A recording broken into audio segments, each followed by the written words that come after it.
Hey guys, welcome to our channel Foodie Plate. మీలో చాలామందికి పెసరట్టు అనేది ఫేవరెట్ అయి ఉంటుంది కదండి. బ్రేక్ఫాస్ట్లో పెసరట్టు ఉప్మా కూడా చాలామందికి ఫేవరెట్గా ఉంటుంది. కానీ పెసరట్టుతో కూర చేసుకోవచ్చు అని మీలో ఎంతమందికి తెలుసు? సో మీకు ఈరోజు అయితే పెసరట్టు కూర ఎలా చేసుకోవాలో చూపించేస్తానండి. చాలా ఈజీ ప్రాసెస్, అలాగే చాలా టేస్టీగా ఉంటుంది.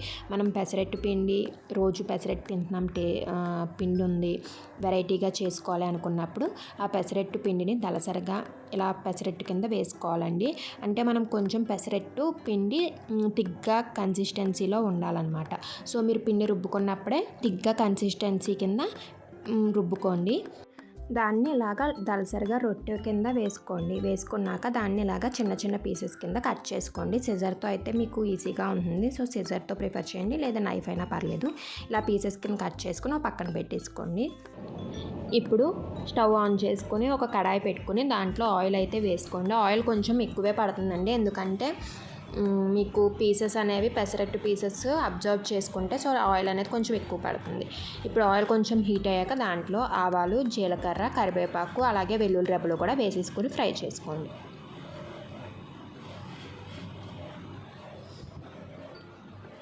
అవి కొంచెం వేగిపోయాక ఇప్పుడు దాంట్లో గ్రీన్ చిల్లీస్ కట్ చేసుకున్నవి కూడా వేసేసుకోండి. చీరికల కింద కట్ చేసుకుని వేసుకోండి.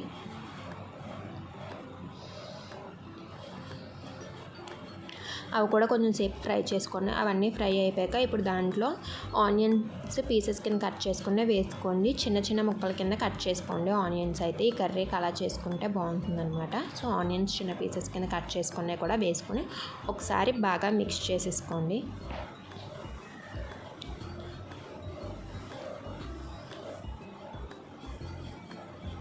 ఒకసారి బాగా మిక్స్ చేసుకున్నాక దాంట్లో తగినంత సాల్ట్, అలాగే కొంచెం పసుపు కూడా వేసుకోండి.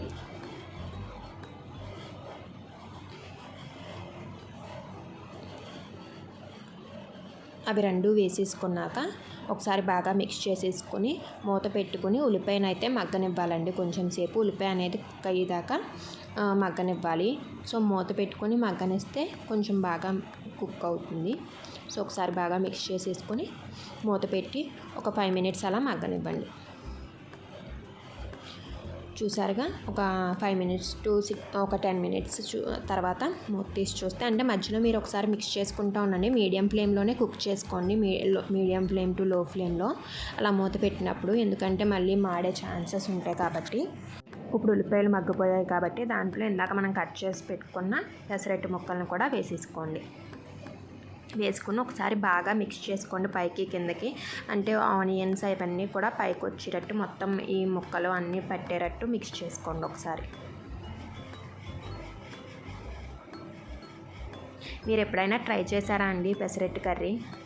చెయ్యండి, డిఫరెంట్గా ఉంటుంది. ఎందుకంటే రోజు నార్మల్ వెజిటేబుల్స్తో తిని బోర్ కొడుతుంది కదా. సో ఒకసారి ఎప్పుడైనా ఇలా కూడా ట్రై చేయండి. అంటే మనం పెసరట్టుని ఎలాగో బ్రేక్ఫాస్ట్లోకి చేసుకుంటాం కాబట్టి అదే పిండితో కాబట్టి ఒకసారి ట్రై చేయండి, ట్రై చేయకపోతే. ఇప్పుడు ఒకసారి బాగా మిక్స్ చేసేసుకున్నాక దాంట్లో 1 to 2 table spoons of chilli powder వేసుకోవాలండి, మీ స్పైస్ లెవెల్స్ బట్టి. ఎందుకంటే ఆల్రెడీ మనం పచ్చిమిరపకాయ ముక్కలు వేసుకున్నాం కాబట్టి. అలాగే ఒక 1/2 టేబుల్ స్పూన్ గరం మసాలా కూడా అయితే వేసుకున్నాము. అవి కూడా వేసుకున్నాక ఒకసారి పైకి కిందకి బాగా మిక్స్ చేసేసుకోండి. మిక్స్ చేసుకున్నాక కొంచెం వాటర్ పోసుకోవాలండి. ఒక చిన్న గ్లాసుడు వాటర్ పోసుకోవాలి, అవి కొంచెం మునిగేటట్టు. చూసారుగా అలా కొంచెం వాటర్ పోసుకున్నాక ఒకసారి బాగా మిక్స్ చేసేసుకొని మళ్ళీ కొంచెం సేపు మగ్గనివ్వాలండి. మూత పెట్టేసుకొని కుక్ చేసుకోండి.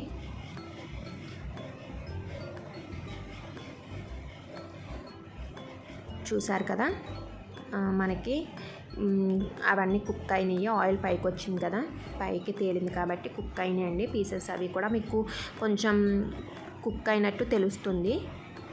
సో ఇప్పుడు ఏం చేయాలంటే ఒకసారి బాగా మిక్స్ చేసుకున్నాక మేమైతే మిల్క్ యూస్ చేస్తామండి. దీంట్లోకి ఇప్పుడు మిల్క్ పోసుకుంటాం ఒక చిన్న గ్లాసుడు. మీకు ఇంట్రెస్ట్ ఉంటే వేసుకోండి, లేదా వాటర్తోనే కుక్ చేసేసుకోండి. మాకేంటంటే మాకు ఆవులు ఉన్నాయి, సో పాలు ఉంటాయి కాబట్టి మంచిది కూడా కాబట్టి హెల్త్కి. సో మేము మిల్క్ ప్రిఫర్ చేస్తాము. మీకు ఇష్టం లేదు అనుకుంటే వాటర్తోనే కుక్ చేసుకోండి. లేదు ట్రై చేస్తాము ఇలా అయితే టేస్ట్ బాగుంటుందండి. సో ట్రై చేయండి ఒకసారి. మీకు కూడా నచ్చుతుందేమో మిల్క్ వేసుకున్నప్పుడు. సో అవి కూడా వేసేసుకున్నాక, మిల్క్ వేసుకున్నాక ఒకసారి బాగా మిక్స్ చేసేసుకున్నాక కొంచెం కరివేపాకు కూడా పైన వేసుకుంటున్నాను, ఫ్లేవర్ అది బాగుంటుందని చెప్పి. వేసుకొని ఒకసారి మిక్స్ చేసేసుకుని ఒకసారి మళ్ళీ ఒక 5 మినిట్స్ మూత పెట్టి మగ్గనివ్వండి. ఎక్కువసేపు అక్కర్లేదండి, ఒక 5 మినిట్స్ అలా కర్రీ దగ్గరికి రావడానికి అంతే.